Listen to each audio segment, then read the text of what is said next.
let me introduce the speaker, our dear brother and friend, Dr. Harvey Kwiyani. He's from Malawi, of course, but he's a theologian currently serving at Liverpool Hope University in UK. He's a founder of Missio Africanus. That's a journal that publishes articles and maybe chapters from books, but focusing on missions from an African perspective. He's an author of several books. Dr. Kwiyani, we are delighted to have you with us this afternoon. How are you, sir? I'm doing well. Thanks for having me. Praise the Lord. Maybe before we go any further, thank you so much for sending us your chapter and also an article entitled African Christianity in Europe. But before we go any further in exploring that article, please kindly tell us about yourself and what you do in the UK. Oh, yeah. So I'm here in the UK at the moment. I'm teaching at Liverpool Hope University. My teaching mostly focuses on things to do with African Christianity. I initiated and lead a program in a master's in African Christianity that explores the history and the theological developments in Africa. And really, of course, we try to be as ambitious as we can be. So we cover 2,000-year history of Christianity in Africa. But I come to African theology, African Christianity from a missions background. My PhD is in missions. And for my doctoral research, which I did at Luther Seminary in St. Paul, Minnesota, I explored the missional implications of African Christian presence in Europe and North America. Yeah, so that's a bit about me. Great. So this implies that our discussion really is at the center of your research. I've lived and breathed this question for 20 years now. Wow, we are excited. We're excited, and on behalf of the participants, we're really excited to explore what African Christians are doing in the West in terms of missions. When I read your article on and also the chapter which you sent to us, there were about 6 lessons or 6 points which really drew my attention as a reader. The first one had to do with the blessed reflex, the blessed reflex concept, where you talk about African Christians going back to Europe with the gospel. Very, very interesting indeed, that missionaries once brought the gospel to Africa, but today African Christians are influencing in a certain way the European continent. And then there was another lesson around factors behind the growth of global Christianity. You highlighted the growth of Christianity in the global South and also immigration. And then the third thing that you highlighted in your chapter had to do with the reasons behind the failure by African Christians to reach out to the West. Despite Africans being in the West or in Europe and North America, but they are not all that effective mission-wise. You highlighted things like the lack of proper missional training and the fact that they are doing mission from a colonial master's perspective, and also they are characterized by the fear of doing things differently in the church. The fourth item that I found to be very interesting in your chapter had to do with the existence of ethnical and tribal African churches in the West. In other words, African churches that are established in the West have an ethnic character. They have an ethnic orientation. So there are churches for Ghanaians, for Nigerians, for Congolese, for South Africans, and so forth and so on. And then the last thing that I saw in your paper that was also very interesting was that the African church in Europe is a mono-racial gathering when life experience elsewhere in Europe is multicultural. Thank you so much for a wonderful chapter that you've written. And what I've highlighted here are just few or some of those lessons. There are a lot that you can learn from the chapter. I don't know if you have any comment on those highlights that I've made so far before we start with some questions. No, just to appreciate that you actually took time and read the article quite deeply. I'm really impressed by the themes that you've brought out. I look forward to discussing them further. Thank you so much. Thank you so much, Doctor. Maybe our first question this afternoon will be on how do Africans in the diaspora understand mission? Do they see themselves as missionaries sent to the West by the Lord? Or do they see themselves as simply students, workers, and business people in the West? That's the first question. Brilliant question. And I can answer that in two ways. First, African Christians in the West do use the language of mission quite a lot. They generally describe themselves as missionaries. And they would want to reach their neighbors, be they British, German, Polish, it doesn't matter. They talk the language of God has sent us here to reach out to Europe.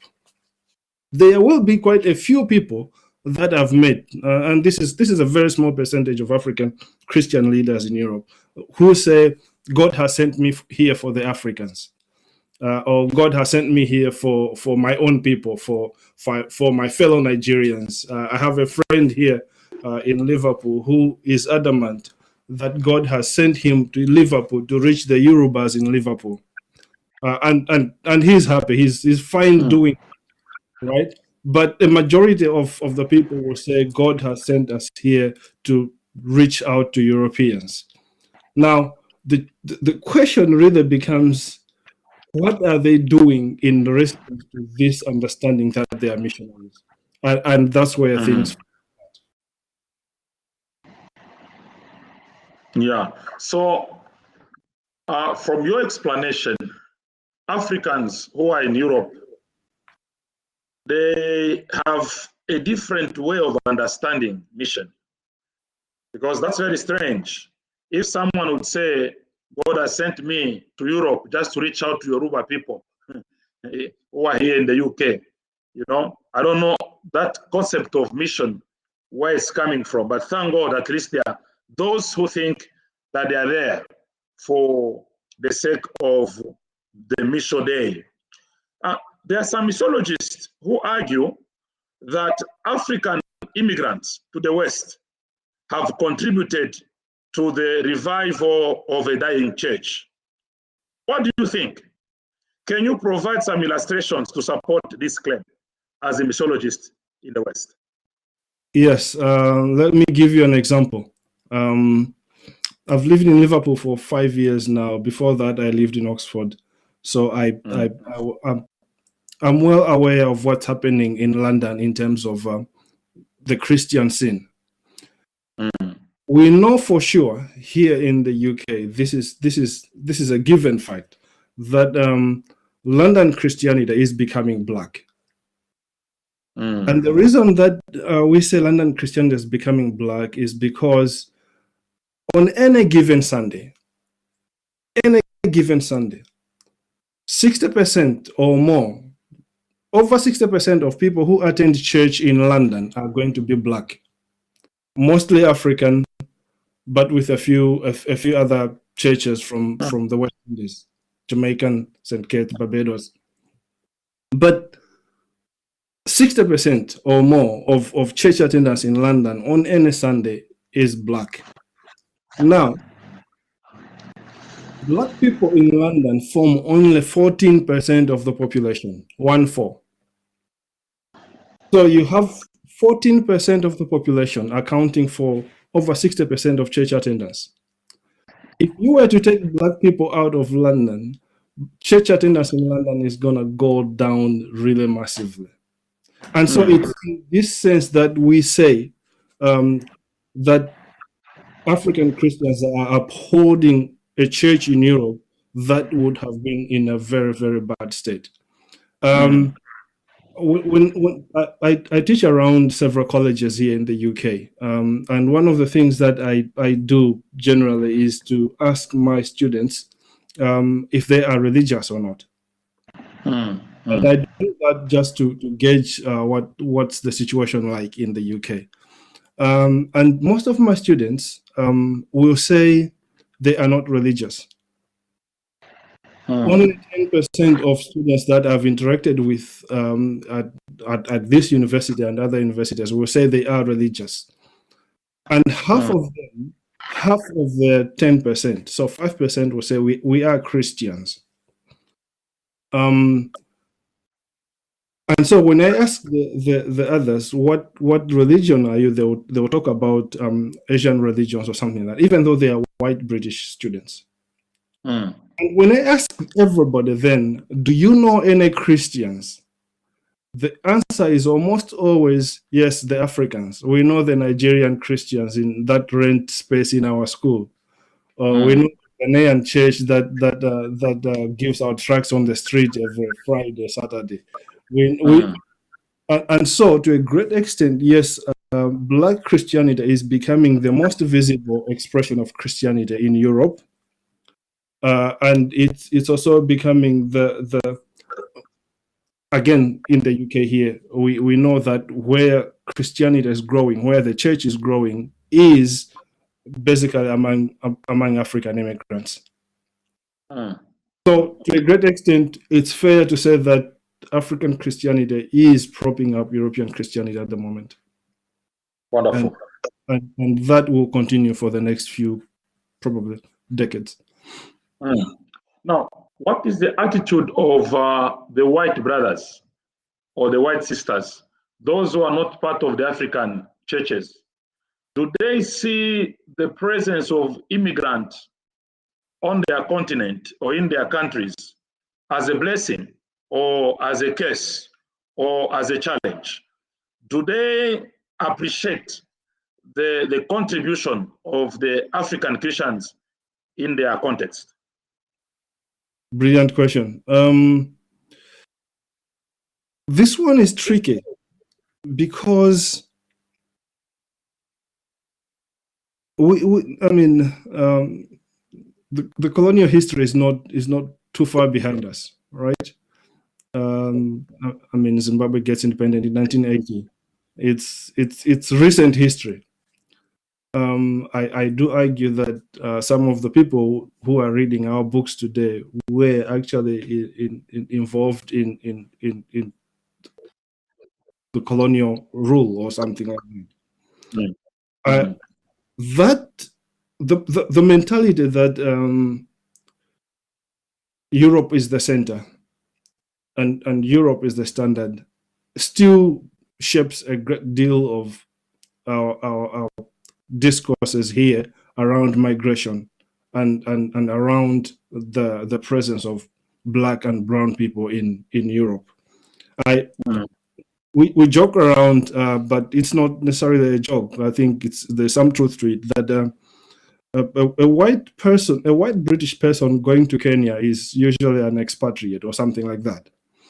And when they get to Kenya, they will be received warmly and they'll be celebrated. A Kenyan Christian coming to Europe, coming to the UK, is definitely an immigrant, and that's different language there. right? And that language really shows where the power is, and shows the power dynamics in the way that we relate with these two groups of people. Now, there is an intentional discourse going on to help people begin to realize that the presence of African Christians in Europe is good for the church, but it's more than just good for the church. It's God's work. It's God redistributing His church for His own purposes in the world. That this is part of God's mission in the world. So, sort of a plea to our European brothers and sisters to begin to think differently about the presence of Africans in their churches. We do know that in the UK here, the main church is the state church, the Church of England. That is, of course, also largely being propped by the presence of African Christians, for example, in London. But the leadership structures in those churches do not reflect the powerful presence of the Africans. And so that's part of the shift that we are hoping for, that European Christians or British Christians will become more hospitable to the Africans in their midst. And that hospitality will also be reflected in people serving in the ministry, that there will be openings, there will be space for Africans to actually lead not just their African Pentecostal churches, but lead in the wider Christian circles around the UK. Now, when I look at your paper, yes, there are two trends. We see the emphasis is more on what the Africans are doing in their own churches, of course, yes, as immigrants. Now, would you want to comment a little bit on the role of Africans in white churches? I'm sure those churches that are led, established, organized by the whites also have a certain percentage of Africans among them. What could be the role of Africans in those churches? What are they really doing? Are they accepted? Are they appreciated? Are they also playing a certain significant role in influencing our white brothers and sisters in that line? Yeah, let me backtrack a bit before I get to this question of African presence in white-led churches in the UK. But just highlight something that you said earlier, that the way we have shaped our churches here in Europe is largely happening along national or tribal lines. Mm-hmm. We find it difficult to mix our nationalities in churches, but partly because, of course, all ecclesiology is shaped by culture, right? So a Zimbabwean cultured church is going to feel different from a Malawian cultured church. And so Malawians would flock to a Malawian church because of their culture, and Zimbabweans will do the same. So we end up with a situation here that has many African churches, but all of them are shaped along national identities: Ghanaian, Nigerian, Malawian, Kenyan, and so it's difficult for us to mix on our own.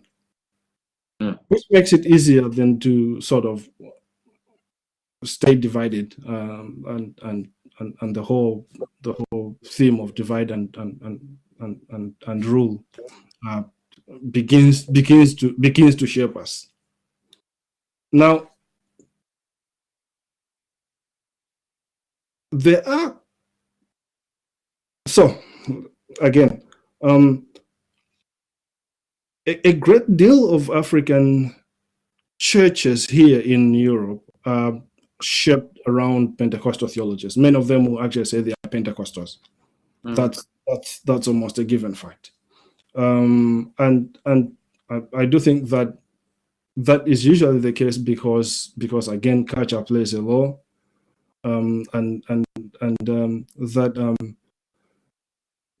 Pentecostal Christianity gives them something that they find difficult to get from other churches. So it becomes a natural place to meet people from back home, things of that sort. But there are quite a few who will say, no, we're not interested in that. So we will go and we'll stay in the Church of England, or we'll stay in the Presbyterian Church of Scotland. We'll stay in all these places, which is in itself an interesting phenomenon. What happens with them in those churches can go in two different directions. Mm-hmm. There are some who are staying in those churches and sort of fighting to be seen, to be recognized, to bring their gifts to the table and contribute as normal. But the majority of people who have gone to such churches have gone in basically just to, be a member and be a quiet member and learn from our white brothers and sisters. Where possible, my argument is that wherever God has placed us, and I do think that there is hope, there is a possibility that spaces will begin to emerge that will allow us, even in white-led churches, to be able to contribute, to be able to bring forth our theologies and everything that's come with us from Africa and other parts of the world, to be able to speak into the church in the UK, and so that's the hope. I think that's where we're going. That's what we hope will happen. Great. Thank you for that answer. From your experience as a scholar and also a missiologist, what are the main missional contributions of African Christians in the diaspora, from your experience? Yeah. What are those contributions that you can highlight and say, let's say, this one, these have been significant contributions that African Christians are making in the West? Good.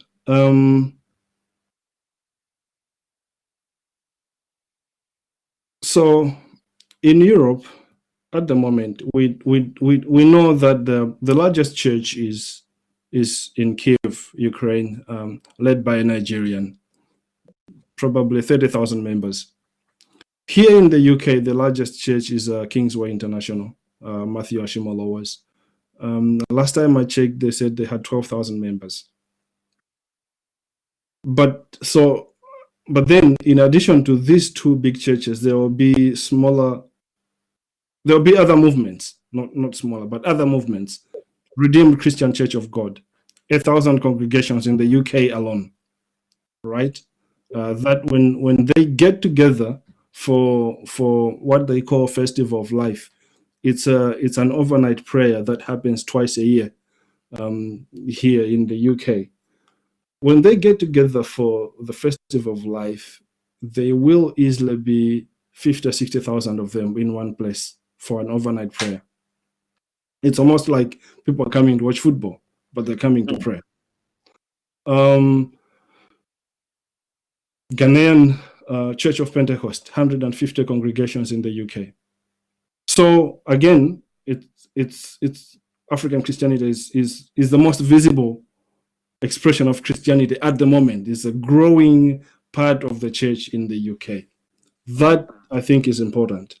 The challenge for us, and before I get to the key things that happen, but the challenge for us is mission. The way we understand it, at least here in the diaspora, I do think that, for example, if you take a South African pastor and take him to Malawi, he will have to work with Malawians to grow his church. He has no choice.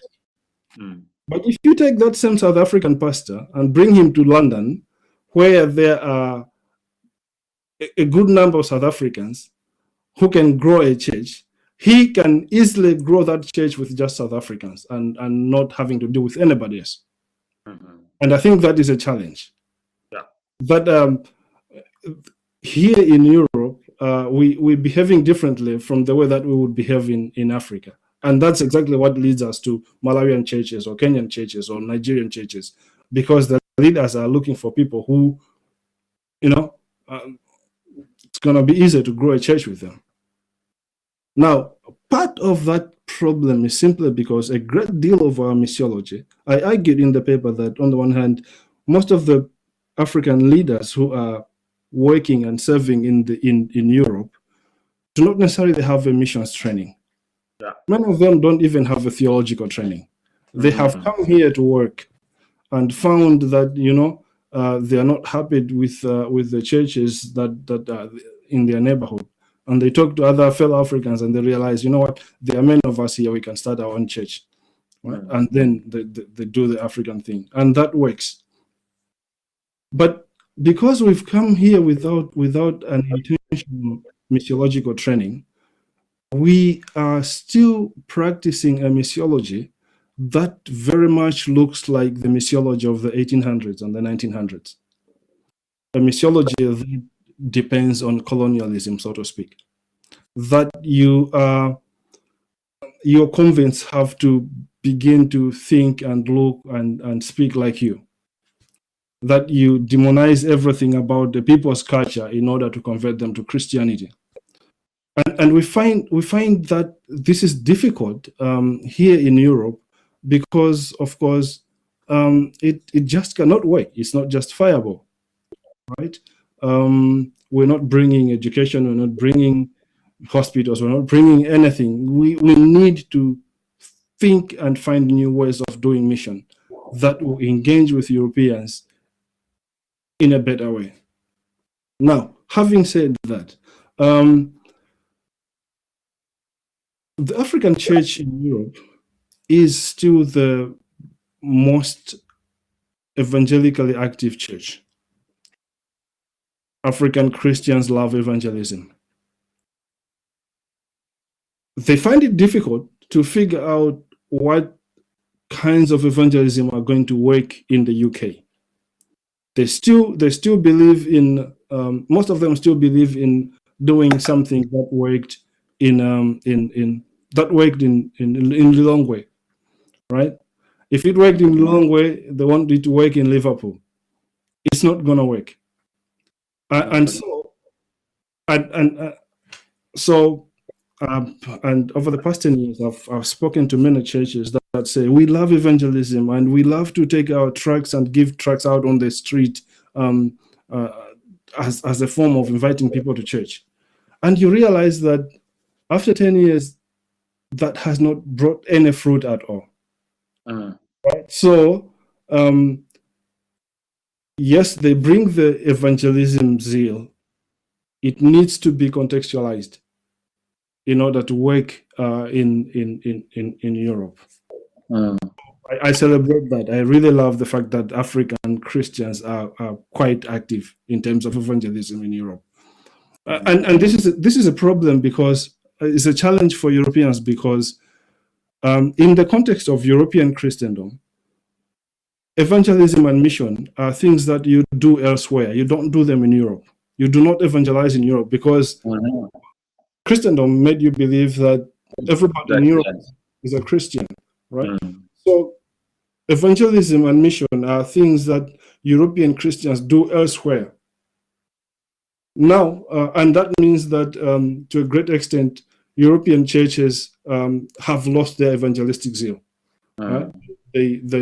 Many will say they don't even know how to do evangelism. African Christians bring in an active form of evangelism, and that has to be celebrated. It needs to be contextualized, but it needs to be celebrated. Another thing that I really love about the African church is that it's a praying church.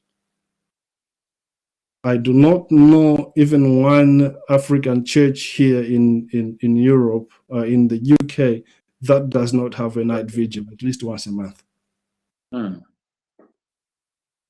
So, yes, African Christians are praying a lot in Europe, and to a great extent, I mean, yes, that's why their forms of churches are growing. That's why the African Christianity is growing in Europe, because of the prayers.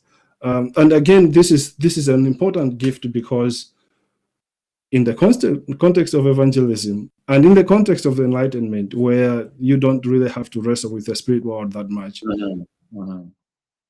prayer becomes something optional. For African Christians, we don't have that luxury in most cases. Our life somewhat depends on prayer. Yeah. And so we bring that in the diaspora, and I do think that is helpful. African Christians are wrestling with the question of discipleship. Yeah. And this is critical, because for most of us African Christians in Europe, especially first generation people who grew up in Africa, our discipleship took place in high schools and in university campuses. Yeah, campus crusade. Yeah. Here in Europe, there is nothing like that. So our children do not have the same access to discipleship like we did. But if we disciple them well, I argue that they are the future of European Christianity. Yes. Right? So that becomes another aspect of what African Christianity is doing here in Europe. I've spoken a lot. Thank you so much. We are really enjoying. Just a reminder to our participants, within 20 or 25 minutes, we'll be opening the chat for your questions. So be patient and just keep your questions, because we'll need them very soon. Dr. Kwiyani, you highlighted the fact that there are two African churches that are growing very fast: the Redeemed Church of God and the Church of Pentecost. Yes, I also observed that when I visited the US a year or 2 years ago. I saw that really Church of Pentecost is growing very fast. From your experience, what could be their strategies? What could be their missional strategies that are contributing to the growth of these churches, unlike other African churches? You know what? I think this will be disappointing, but they are growing because of migration. That's the only thing that's making these churches grow. And really, I just looked at their statistics here in the UK just last month. Church of Pentecost, 95-96% Ghanaian. Here in the UK, right? I'm not talking about Ghana. I'm talking about here in the UK, 96% Ghanaian. Similar stories from the Redeemed Christian Church of God, over 90% Nigerian. And what that means is of course, those churches are not necessarily growing because they are converting other people or locals to the church. They are still growing by means of migration. People are moving to another. Yeah. The story of the Church of Pentecost here in the UK is fascinating because, of course, direct migration from Ghana to the UK has slowed down, right? But the Church of Pentecost in the UK is growing because of the Ghanaians who migrated to Italy, especially in the 90s or early 2000s. Now they are Italians of Ghanaian origin and the UK, from Italy to the UK, right? And so they start really look like the Church of Pentecost is growing here in the UK, but it's growing because of the migration of the Ghanaians who have moved from Italy to the UK. I do think that we, again, yes, we speak the language of mission, but we actually need to get to do mission. We actually need to get to Dr. Kwiyani, yes. if I hear you well, it looks like African Christians are failing mission-wise. Because if they cannot reach out to the indigenous people, if they cannot reach out to the Europeans, then we are not really doing mission in the real sense of the word. What is your comment on that? I won't disagree. But again, I do think that these churches that we are talking about, most of them are still led by first-generation migrants. Mm. So these are churches that have emerged in the 1990s going forward. So we are still very much seeing the first generation of African Christianity in Europe. Mm. Now, the challenge is that migrant congregations don't really usually continue beyond 2 generations. 2 generations. That's what you said.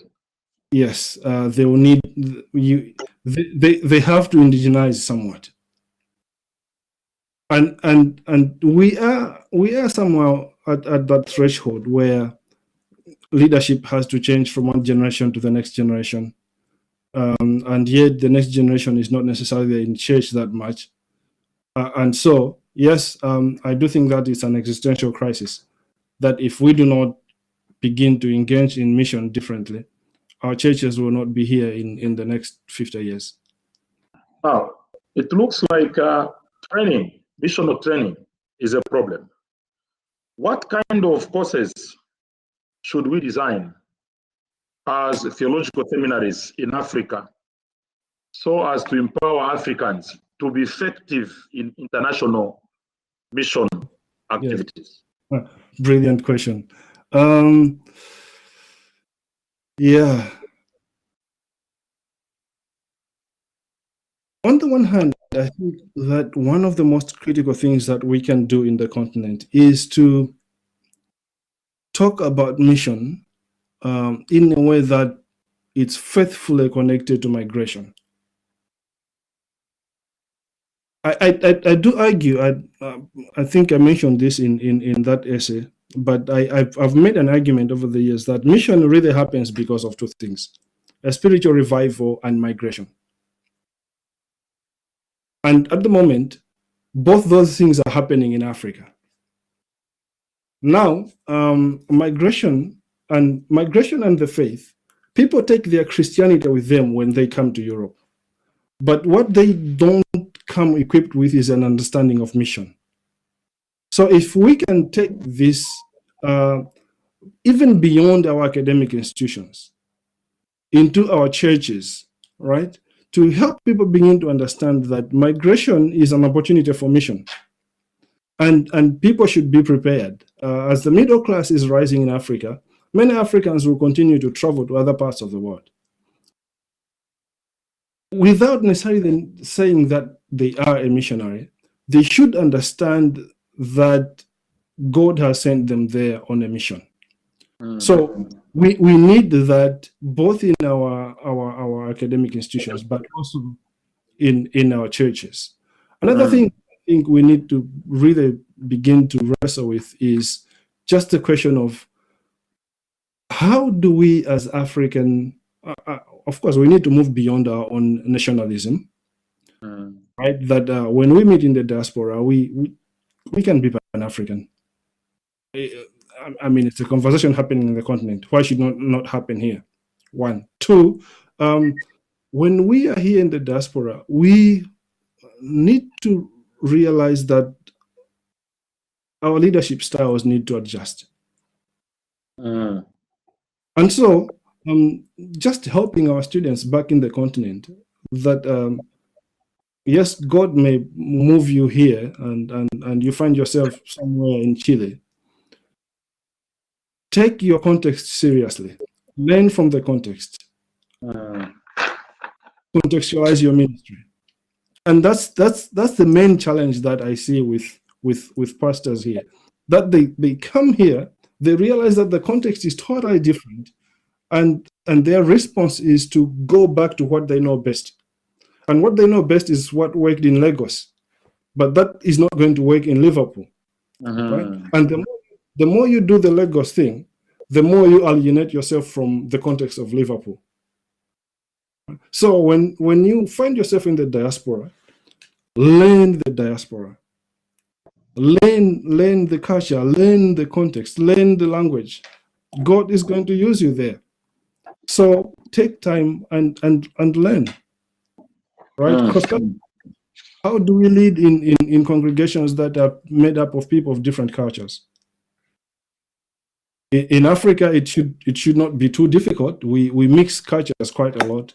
But when we find ourselves in the diaspora, our leadership styles go back to what worked wherever we're coming from. And that creates a problem.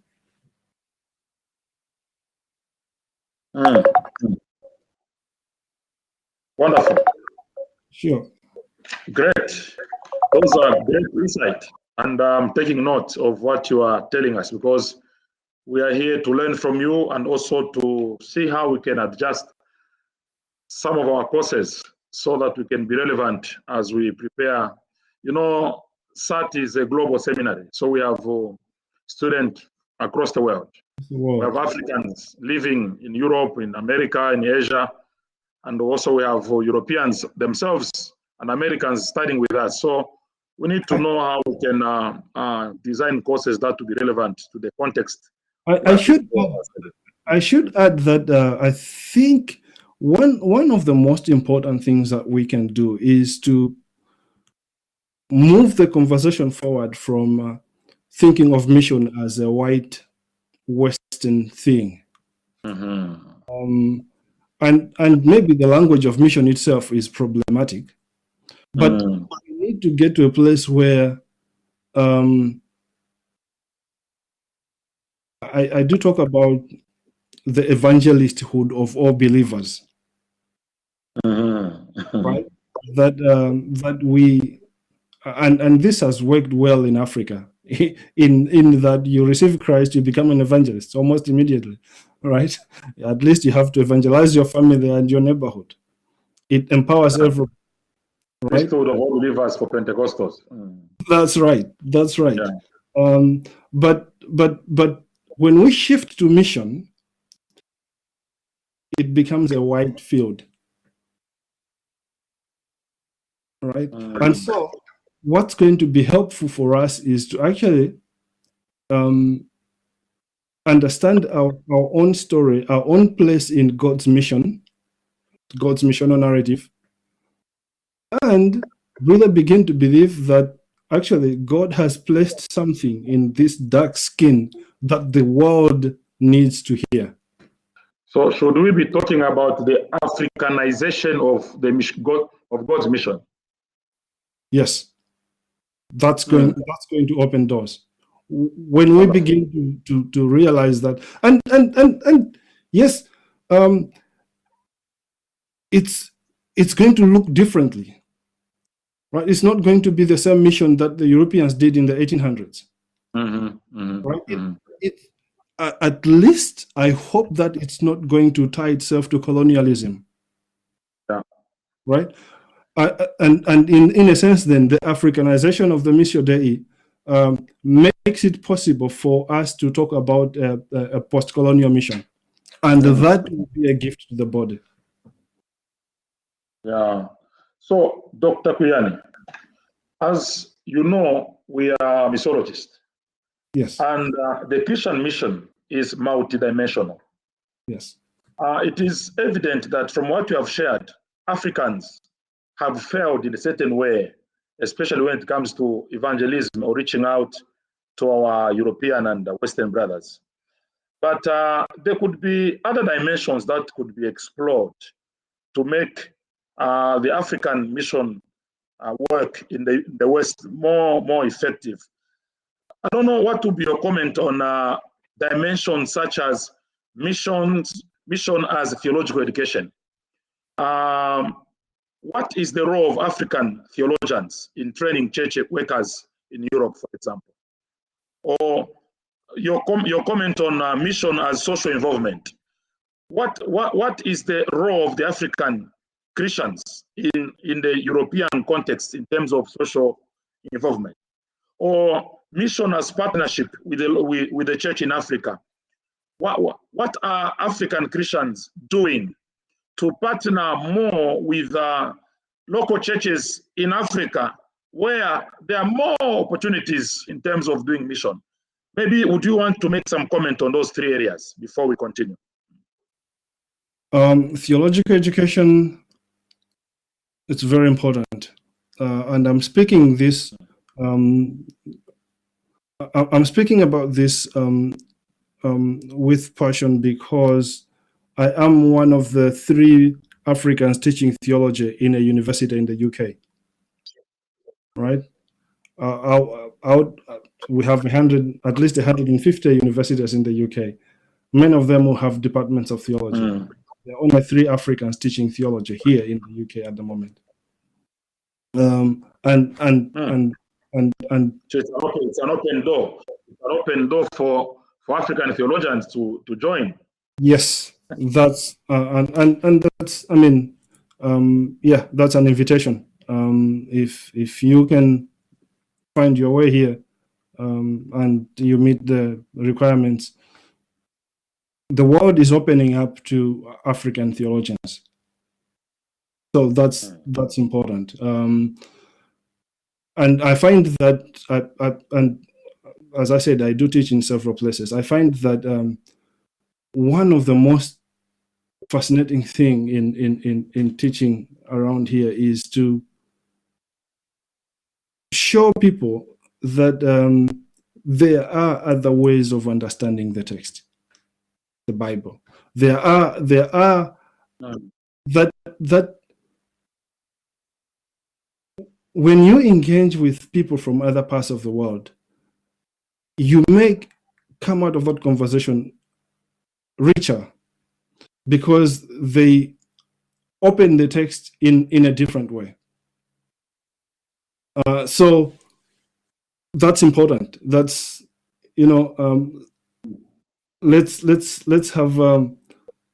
create more spaces where people from different cultures can talk theologically, and that then requires that people from other cultures, Africans for example, are able to have a theological conversation with Europeans.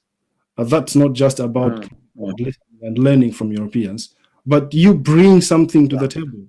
You bring interpretations of the Bible that Europeans would say, "I've never heard that before," and I see that. Right? So theological education, very important. Social works and around social justice. Again, just as blunt as possible, a great deal of Christianity, especially here in the West, has been shaped by the Enlightenment, has been shaped by capitalism, and has been shaped by racist theological ideas. And so part of our job, part of our role in the story is to begin to say, this is not everything. There are other ways of doing this, right? So social justice becomes part of that story, that we can disentangle Christianity from the colonial history, from slave trade, from all those things, and really re-embrace Christianity as a Middle Eastern religion. Following somebody who did not serve the empire in any way. Yes, and I've forgotten the third point. The third one, I was looking at African Christians in the West partnering with the church in Africa currently, so that some of the work or some of the opportunities that we have here in Africa could be maximized by the brothers who are overseas to push the church to continue in that area. That is becoming common now. I know of a few denominations that are setting up their own mission branches, mission organizations for the sake of helping back in the continent, helping back in Africa. So yeah, I do hope that that will continue. That the African diaspora, we do know that, I mean, the end of the colonial era in the 50s, 60s, 70s happened to a great extent because of the Africans who were in the diaspora back then. And so the diaspora plays a key role in the continent. And now we hope that the African church that has exploded in the diaspora, America, Europe, Asia, that the African church that's exploded in the diaspora is going to begin to contribute back to the continent. How often do African theologians in the West engage the Western brothers theologically? For example, through dialogue, through conferences, through academic discussions. Are those activities common, or maybe the white brothers are not ready or prepared to discuss on matters of spirituality, theologies, biblical interpretation, and things like that? I think there's a way in which the theological discourses going on here are still very much white, and people are not really ready to hear the other, to hear the African. But also, I think part of the challenge is that I don't know too many Africans who are ready to have that dialogue with European or American theologians. So, in other words, what you are saying is the challenge to do mission in the West is big for yes. Africans. It looks like Africans who have gone to the West were not prepared for missions in the West. To a great extent. Yeah, they just went there because of studies, because of opportunities for survival, but they were not prepared. Even if we say that this is the Kairos moment, this is the Kairos time for Africans to go into missions, but what kind of Africans should really go, to the West? That's the question. I remember when I visited the US last time, we had an opportunity to share God's word with a fellow African brother. And it was a challenge because when the pulpit was given, the brother was not capable of delivering the message that was expected from us as Africans. So much so that at the end of the day, we had to find a way of covering up, the gaps. So it's one thing to say Europeans need the gospel, but it's another thing to be the right African who can go to Europe and engage the Europeans in those areas. What is your comment on that? I agree with you 100%. Yeah. So do you think our theological training in Africa and even our missiological training in Africa prepares us adequately for the Western context, mission-wise? I had a long discussion with a famous African theologian in the US just yesterday, and he was lamenting how even the African students that are coming to study theology in the West here do not seem to be fully prepared for the job. For example, of course, my own students here at Liverpool Hope, it's clear that many of the African students are not prepared, right? So issues of plagiarism are common, and you end up being the one who has to sort of defend and sort of pull along the students. It just doesn't make sense, right? And so, yes, to a great extent, yes, back there in the continent, let's prepare our students for a global platform. And that's going to happen soon because, of course, Africa has the most Christians at the moment. African Christianity is going to almost double in the next 30 years. The African theological discourses are going to lead world theology in the next century or so. And so we are not just shaping theologians for the African continent. We need to think that we are shaping theologians for world Christianity. Andrew Was says that a lot of times. Andrew Was is a professor here, retired of course, but he still teaches, senior colleague of mine here at Liverpool Hope University. And he says all the time, the theology for this century is going to be determined by things going on in Africa. Yeah. And that means African theologians will have a big job to articulate that on a global platform. And that is the role that African theological institutions have to play in this century. Thank you so much, Dr. Kwiyani. Before we start taking questions from the participant, what if somebody asks you a question? 3 important things that you would want this audience to remember from you, from this presentation. What would be those 3 things? 1, Acts 16, come over and help us. Right, the Macedonian call. We need help. We need as much help as we can get. So come over and help us. 2, whoever you are sending over here has to be prepared for this context, right? So don't just come over without preparation. Take time and be prepared. And yes, the mission field is ready and open. 3, our theological education in Africa in these few decades is preparing theologians for a global platform. Let's take that seriously.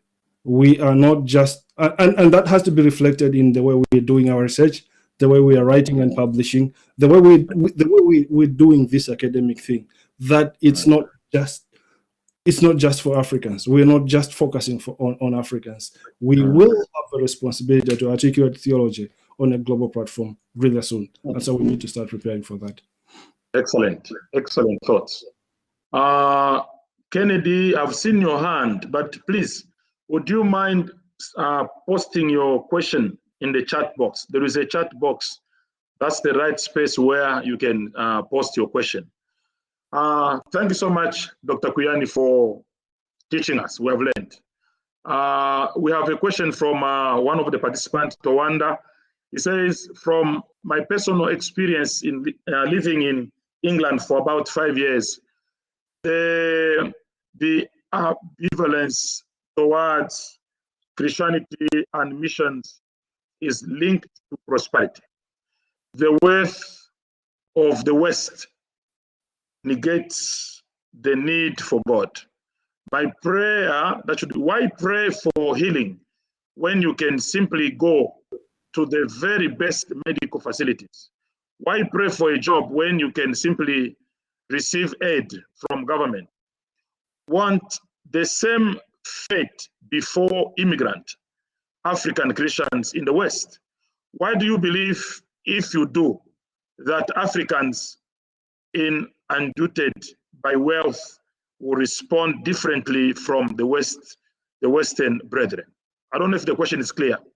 I think I get it. Okay. And I think it's a fair statement to make. But I do think that if we reduce Christianity to something that is for poor people, we're missing what Christ did for us. That Christ did not initiate a movement that's going to be about meeting the needs of poor people, and therefore rich people should not be interested. No, even rich people need Christ, right? And so if our Christianity becomes about, let's meet other people's needs, which is part of the problem of our colonial mission history, right? Then we end up with yes, we're in a context where people don't have the needs that we had in Africa, so we cannot share the gospel with them. What they need is more than the money, right? Christianity should not be a religion of the poor. It's a religion for everyone. So I hope that as Africans become more affluent in the diaspora, they will not lose the faith. Let me put it that way. True. Thank you so much. The second question comes from Louis Naidu, who says, thank you, Dr. Kwiyani, for a very informative presentation. Are churches from Africa sending out missionaries or, or church planters to Europe or North America?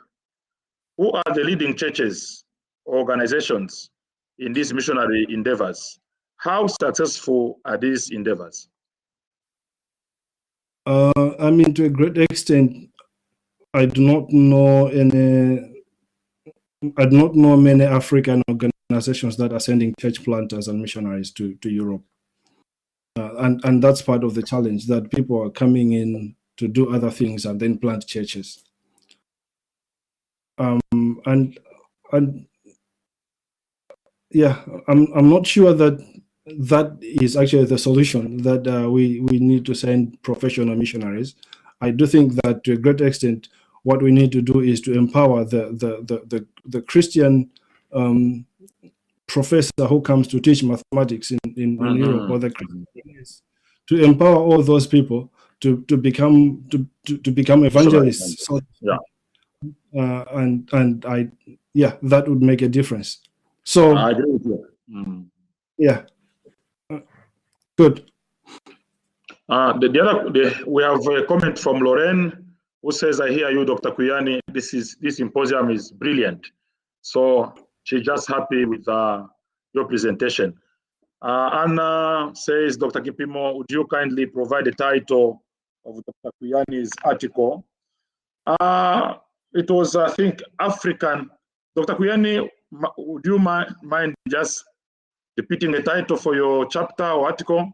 Why don't I just give you an okay to share it with the participants? You can email it. Since you are here.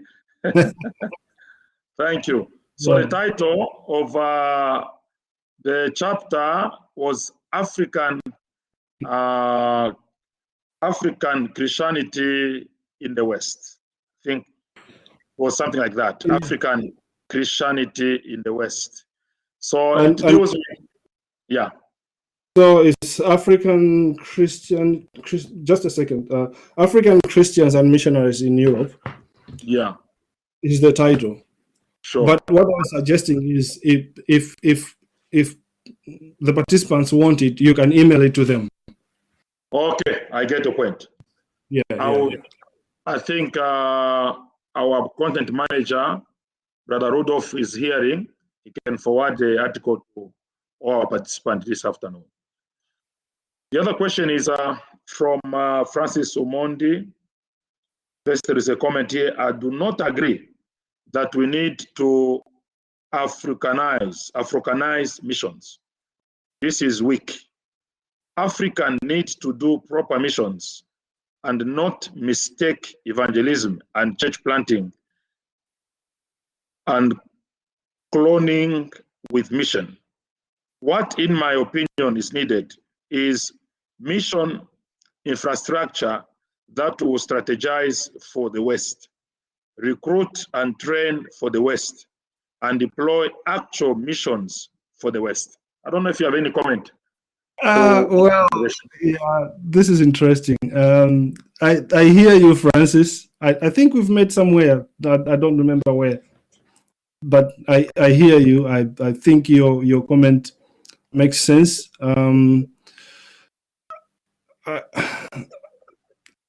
mean, part of the challenge for me with your comment is that it's actually repeating exactly what the West did when they came to Africa, especially in its military and colonial language. Right? Mission infrastructure, strategize, recruit, train, and deploy. I think that's exactly what I'm trying to move away from. Right? That we need to be able to think and talk about mission in ways that don't reflect these very things that you're saying here, and that's why I'm saying I hope that when Africans begin to articulate a missiology, they will articulate a missiology that's shaped by an African worldview, by an African culture. I do think that, for instance, if we take Ubuntu, the concept of Ubuntu, which most Africans in sub-Saharan Africa will know somewhat, and take that and develop a missiology around it. It will not talk about it will not use the military language that you're using here. it's going to start from a different platform. It's going to be a bit more relational. It's going to be a bit more humanizing. It's not just about a strategy. And even that strategy, even if you were to develop a strategy in Africa for the West, it will at the very least have to be relational. It should not look colonial at all. And therefore, why not just use the theories, the gifts that we have in African culture that help us talk relationality? There is a question from Godfrey who says, how come internal migration within Africa has not sparked a spiritual revival yet?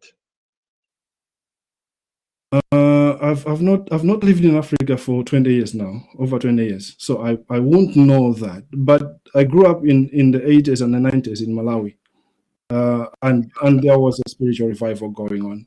And that spiritual revival was influenced both by Reinhard Bonnke and other Western evangelists, just as much as the Nigerian and the Ghanaians who came and planted churches in Malawi. So to some extent, I would say that what you're asking here, I think I saw it in the 80s and 90s. It may be different now, but if you ask me about the 80s and 90s, yes, I do think that migration within the continent has helped the revival. The growth of African Christianity, right? That we can have 9 million Christians in 1900 and 700 million Christians in 2020. Right? That growth has not just happened, and I think it has happened because of this evangelisthood of all believers. That people they're not even bothered about being called missionaries. They're just evangelists going from place to place, right? Whether you're from Malawi working in South Africa or in South Africa and working in the DRC. People are just going around and evangelizing, and that's why this growth has happened. So I do think that migration has helped the spiritual revival that at least I saw in the 80s, 90s. Yeah. Another question comes from Namonde. She says, thanks for this insightful conversation. Nelson Mandela once said, no one is born hating another person because of their color, of their skin, or background, or his religion. People learn to hate. And if they can learn to hate, they can be taught how to love. My question is this: what will it take for missiologists to adopt a biblical mandate to bring people to the knowledge of God? Is Western versus African not exacerbating discrimination in offering free salvation to humanity? Amos 9 verse 7. Any comment from your side? We're not talking about West versus Africa. We're talking about West and Africa working together. Mm-hmm. That's why we're talking about African missionaries working in the West. It's not against. No, that's not what we're doing. And I do hope that also it is understood that whatever you mean by biblical mandate is also understood contextually, right? And that biblical mandate to bring people to the knowledge of God, I think that's what we're trying to do. We may not be that successful yet, but that's what we're trying to do. We may need to figure out how best to do it, but yeah, that's what we're trying to do. Yeah.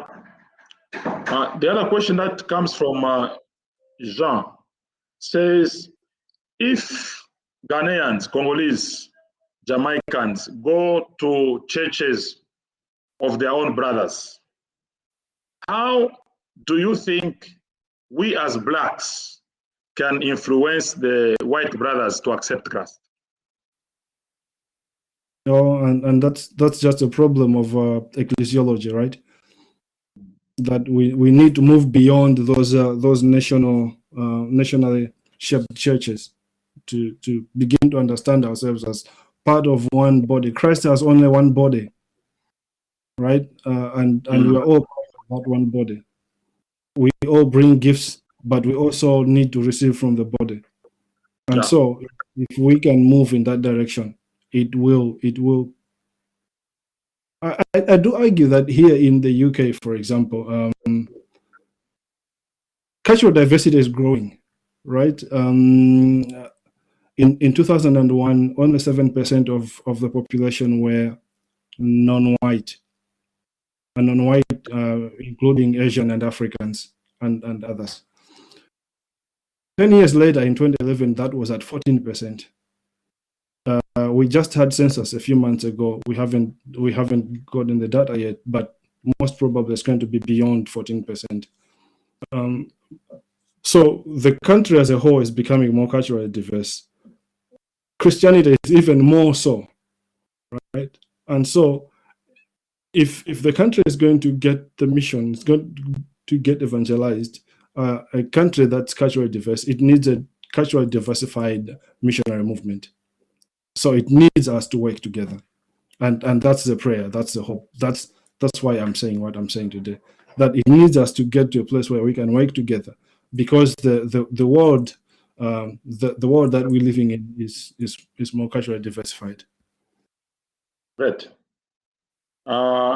Just a reminder to our participant, if you want to get the article from Dr. Kwiyani, please, there is our brother's email, rudolph@sat.edu.za. That's the contact that you can use. Please send him an email. He will send you the article. There is a question from Kennedy. Is there a model of a successful African missionary in Europe that we can learn from? Good question. Yeah, there are some places of hope. I live here in Liverpool. One of the key leaders on the Christian scene in Liverpool is a Nigerian who leads a church that, if you go in, you will find that it's maybe 60-40, 60% black, 40% white, very, very, very diversified, very, very mixed. But he says, and he's open about this, it takes a different set of skills to lead a congregation like that, right? His work is recognized beyond just the congregation. He's one of the well-known Christian leaders in the country. So there are hope. There are places of hope. There are things that are beginning to emerge. But I should emphasize here that this phenomenon is not more than 40 years old. It's very new.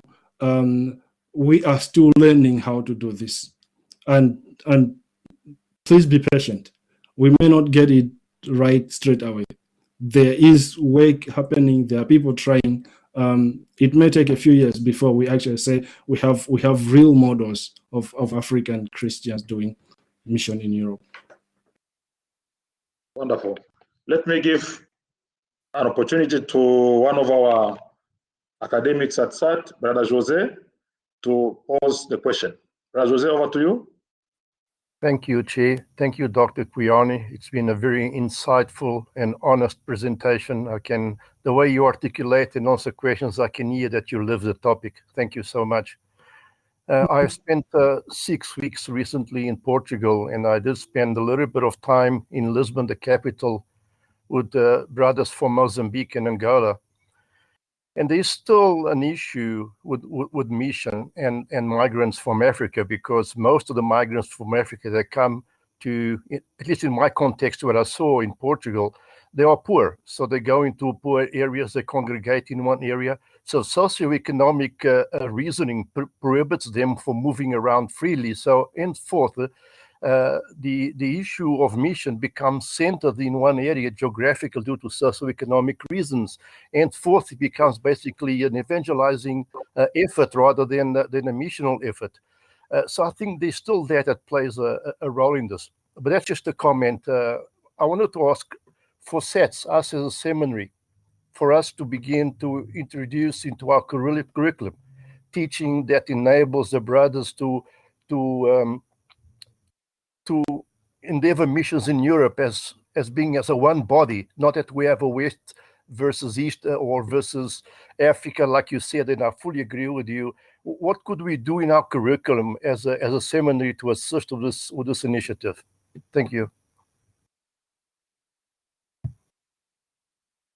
I do think that I mean, here in the UK and maybe it's the same in South Africa, but we're talking a lot about decolonizing the curriculum. And part of that, especially for African institutions, is to begin to tell a true reflection of Christianity at the moment, which is, of course, there are more Black Christians in the world than there are white Christians as we speak today. And that has implications. And so then beginning to put other voices into the center of the conversations, right? And even the teaching of mission then shifts from a mission coming from Europe to the rest of the world to actually beginning to say mission is from every place to every place. And then, so once we shift from mission from the West to the rest to mission from everywhere to everywhere, we can then begin to say, actually, it's also possible that mission can be from Africa to the West and from Africa to the rest. And so, what does that then look like? And yeah, so we need that shift. I think that shift is long overdue. That the African self-understanding as a Christian includes the possibility of being used by God somewhere, not in Africa. Yeah. Dr. Kwiyani, this has been a fantastic time to spend with you and to learn from you. Thank you so much for engaging various questions. I don't know, maybe you have your last word for this gathering before we wind up. We may not have all the time to ask you the questions that we have, but as a guest today, I don't know if you had your last word you want to share with us before we pray. Yeah, Kennedy has written a comment there that in response it becomes my closing remark. Okay. He's saying it's difficult to promote an approach that has no successful model as far as African missions in Europe is concerned. Fair. But if I take you back to the book of Acts, which is Acts 16, where of course Paul and his team they want to go somewhere, and the Holy Spirit keeps blocking doors for them up until they find themselves in Troas, and then they have to cross over. There is no model for that, right? And yet it's why we're here today. Right? That's why Christianity is in Europe today, and so yeah, models will emerge as we go along. Let the lack of models today be a barrier. I had a very good relationship with Professor John Beatty, died in 2019, and towards the end of his life, he came to Oxford and stayed with me. And one of the things that he left with me was a Kenyan proverb that says, "A calf is born with ears, horns grow later." But you don't expect the horns just to appear as soon as the calf is born. It has to learn. That's why it has ears, so it can learn the world around it, and later on, then it can grow horns and show forth its power. I think we are at the place where we are learning how to do this. The horns will grow later. The models will grow later. But to get to the models, we need to learn the context. And what I did today is just show you the context. And finally, again, going back to Acts 16, come over and help us. This world is crying to hear the message again. Europe is not Christian. It's not the Christian Europe that you used to hear about. There's a lot of secularism here. People have walked away from Christianity in large numbers. So again, finally, come over and help us. If God opens the door for you, Europe is in need of missionaries. Thank you so much. God bless. Thank you so much, Dr. Kwiyani. We are really touched and provoked by your invitation from Act 16. Maybe I'll ask Reverend Louis Naidu to just close a note of prayer as we wind up this meeting. Thank you so much, dear participant, for your questions and your engagement with our speaker today. Thank you, Dr. Kwiyani. Keep in touch. Thank you. We say in Zambia, Zikomo Kwambiri. we say the same in Malawi. Zikomo. Wonderful. Okay.